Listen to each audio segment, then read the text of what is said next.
আসসালামু আলাইকুম। আমি রান্না বসিয়ে দিচ্ছি চুলায়। একটা হাঁড়ি বসিয়ে দিচ্ছি। হাঁড়িতে দিচ্ছি রসুন, পেঁয়াজ, দিচ্ছি তেল।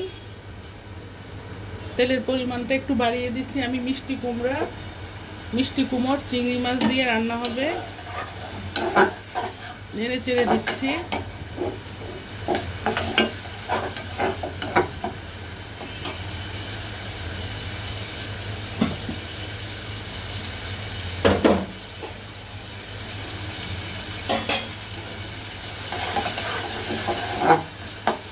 পেস্টটা হালকা ভেজে নিব।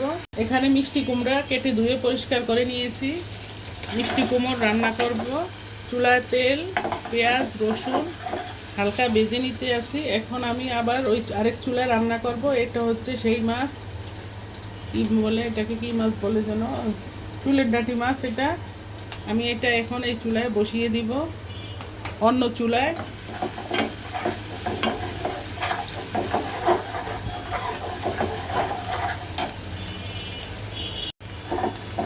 পেঁয়াজটা আমার হালকা ভাজা হয়ে গিয়েছে। আমি এখন চিংড়ি মাছগুলো দিয়ে দিচ্ছি।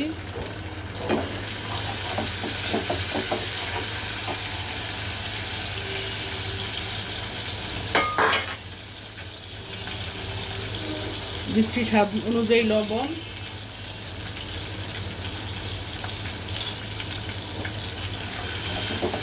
চিংড়ি মাছগুলো আমি এভাবে তেলে ভেজে নিব। হালকা একটু হলুদ দিয়ে দিচ্ছি। আমি পরে আবার হলুদ দিব। এই হলুদটা দিয়েছি চিংড়ি মাছটা কালার আসার জন্য, সুন্দর একটা কালার আসবে, তাই এই হলুদটা দেওয়া।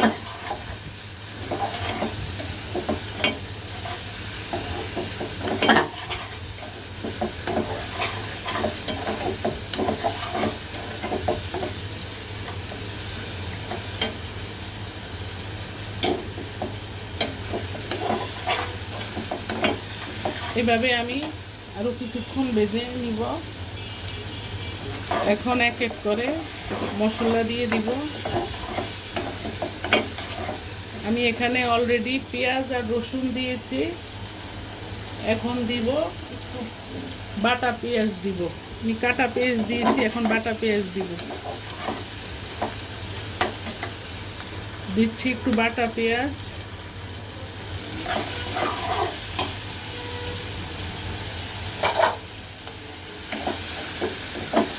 এখন আমি গুঁড়া মশলাগুলো দিব। আবার একটু অল্প করে একটু হলুদের গুঁড়া দিয়েছি, দিচ্ছি মরিচের গুঁড়া,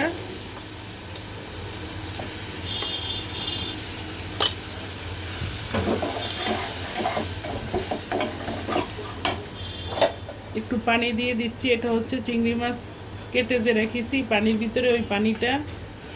চিংড়ি মাছ ধুয়ে আমি একদম পরিষ্কার করে এই পানি নিয়ে পানিটার ভিতরে চিংড়ি মাছটা কেটে রেখেছি,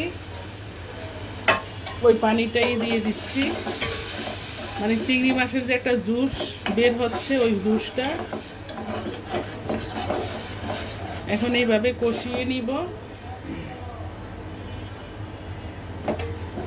মশলাটা এইভাবে কষিয়ে নিতে হবে। এই চুলায় আমি আরেকটা প্যান বসিয়ে দিচ্ছি।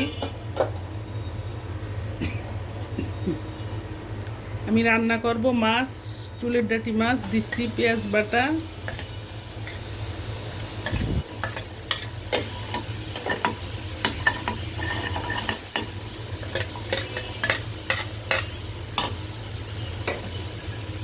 দিচ্ছি তেল,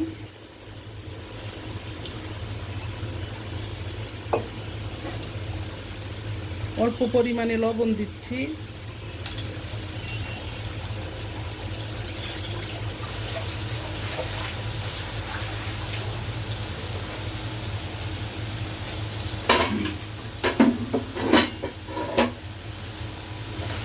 পেঁয়াজটা একটু ভেজে নিয়ে এখন আমি গুঁড়া মশলাগুলো দিয়ে দিব। দিচ্ছি রসুন বাটা,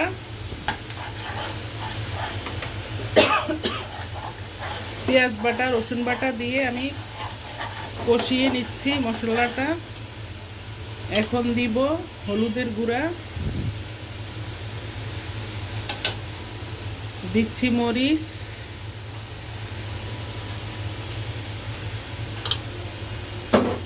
হলুদ মরিচ দিচ্ছি পানি, যাতে মশলাটা না পুড়ে যায়।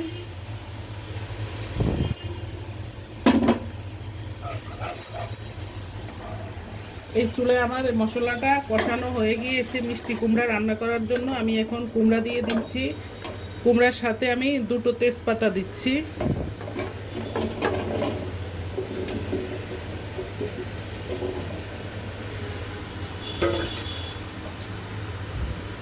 একটা ঢাকনা দিয়ে কিছুক্ষণের জন্য আমি ঢেকে দিয়েছি। চুলার আঁচটা কমিয়ে দিচ্ছি। এই পাশের চুলায় আমার মাছটা বসাবার জন্য মশলাটা কষিয়ে নিচ্ছি।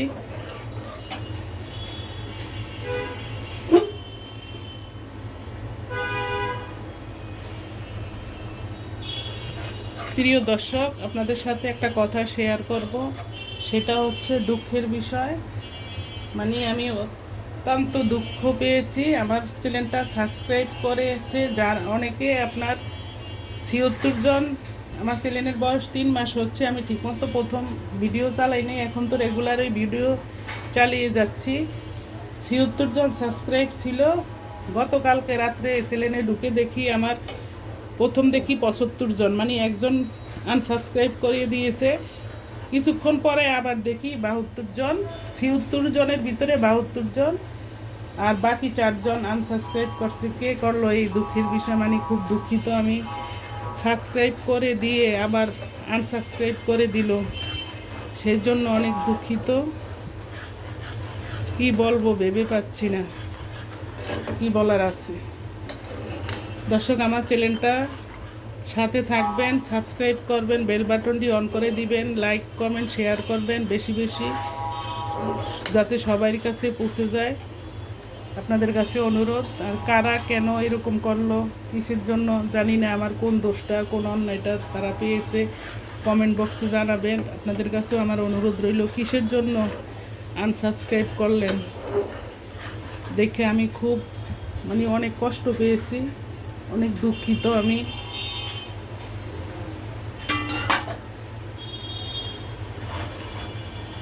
মিষ্টি কুমড়াটা আমি এখন নেড়ে চেড়ে দিব। আমার হাঁড়িটা একটু ছোট হয়ে গিয়েছে।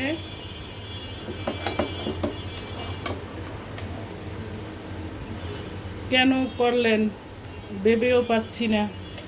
সাবস্ক্রাইব করে আনন্দ দিয়ে, মনের উৎসাহ বাড়িয়ে দিয়ে আবার কেন আনসাবস্ক্রাইব করে দিলেন, জানি না কিসের জন্য।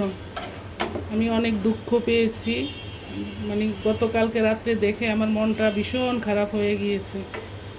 কি বলবো, বলার কোনো ভাষা নেই।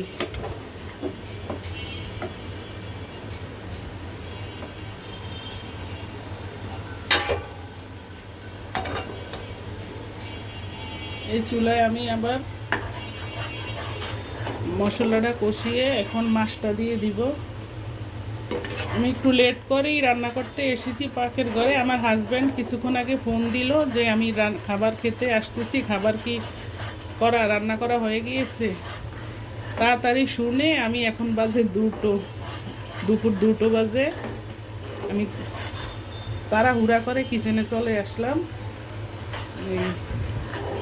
কালকের কিছু তরকারি আছে, উনি ওই তরকারিগুলো খাবে না। মানে পোলাও রোস্ট করেছি, ওই রোস্ট পোলাও আছে, এবং গরুর ঝাল মাংস আছে। উনি ওই 2টোর একটাও খাবে না, তাই ওনার জন্যই এই মাছ রান্না করা। আর মিষ্টি কুমড়া রান্না করা, আমার ডালও রান্না করা আছে।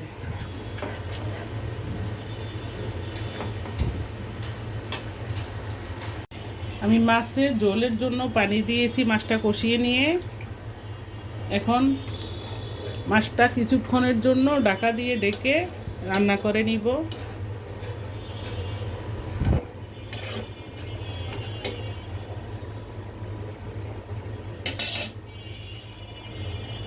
কিছুক্ষণের জন্য ঢাকনা দিয়ে ঢেকে দিয়েছি।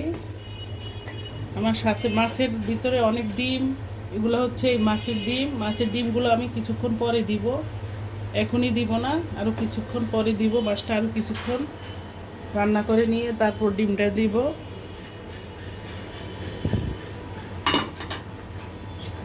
আবার সবজিটা নেড়ে চেড়ে দিচ্ছি। কে বা কারা কিসের জন্য এরকম করলো, আমার চ্যানেলটা সাবস্ক্রাইব করে অলরেডি একদম আমারে আনন্দ উৎসাহ দিয়ে আবার আনসাবস্ক্রাইব করে দিল। আমার মনটাই খারাপ আজকে। এত কষ্ট করে আপনাদের জন্যই তো ভিডিও বানাই, ভিডিও করতে অনেক কষ্ট এই গরমের ভিতরে। সাবস্ক্রাইব করে আবার কেন আনসাবস্ক্রাইব করলেন বুঝতে পারছি না। আমার কমেন্ট বক্সে জানাবেন আপনারা কেন এইরকম কাজ করলেন, কারা করলেন। আপনাদের কাছে অনুরোধ, যারা আনসাবস্ক্রাইব করছেন আবার সাবস্ক্রাইব করে দিবেন। উৎসাহ দিয়ে আনন্দ দিয়ে আবার মনের ভিতরে একটা কষ্ট দিয়ে দিলেন।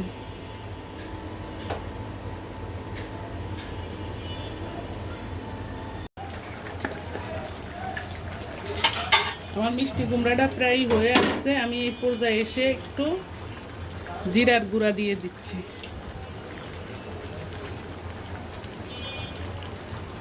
এখানে মাছের সাথেও একদম অল্প করে একটু দিচ্ছি।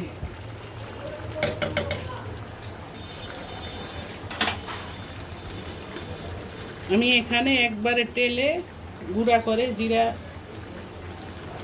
কফির বয়ম ভরে রেখেছি। শেষ হলে আবার তেলে ধুয়ে পরিষ্কার করে শুকিয়ে আবার গুঁড়া করে নেই চুলায় তেলে। এটা হচ্ছে আমি চিংড়ি মাছ দিয়ে একদম বেশি করে চিংড়ি মাছ দিয়ে রান্না করে নিচ্ছি কুমড়াটা। এটা হচ্ছে কাঁঠালি চিংড়ি, নদীর চিংড়ি মাছ। এটা খেতে অনেক মজার, সুস্বাদু। এই চিংড়ি মাছটা দিয়ে রান্না করলে তরকারির স্বাদ দ্বিগুণ বেড়ে যায়। দেখেন, এটা হচ্ছে কাঁঠালি চিংড়ি, সবজির স্বাদ 2 গুণ বেড়ে যায় এই চিংড়ি দিয়ে রান্না করলে।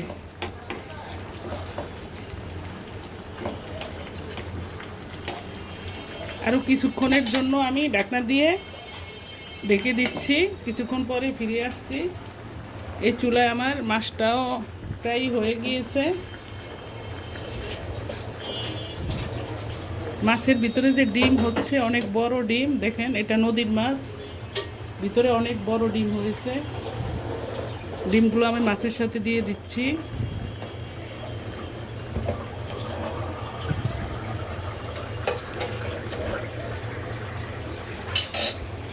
কিছুক্ষণ পরে ফিরে আসছি, সাথে থাকুন, দেখতে থাকুন। প্রিয় দর্শক, আমার রান্না দুটো কমপ্লিট হয়ে গিয়েছে। আমি চুলাটা বন্ধ করে দিচ্ছি। দেখেন কুমড়ার কালারটা, কুমড়াটা অনেক ভালো মিষ্টি কুমড়াটা। আর সেই মাছ রান্না, দুটো রান্নাই আমার কমপ্লিট। এখন হচ্ছে খাবার দাবারের পালা। আজকের মতো এখানেই বিদায় নিচ্ছি। আল্লাহ হাফেজ, আসসালামু আলাইকুম।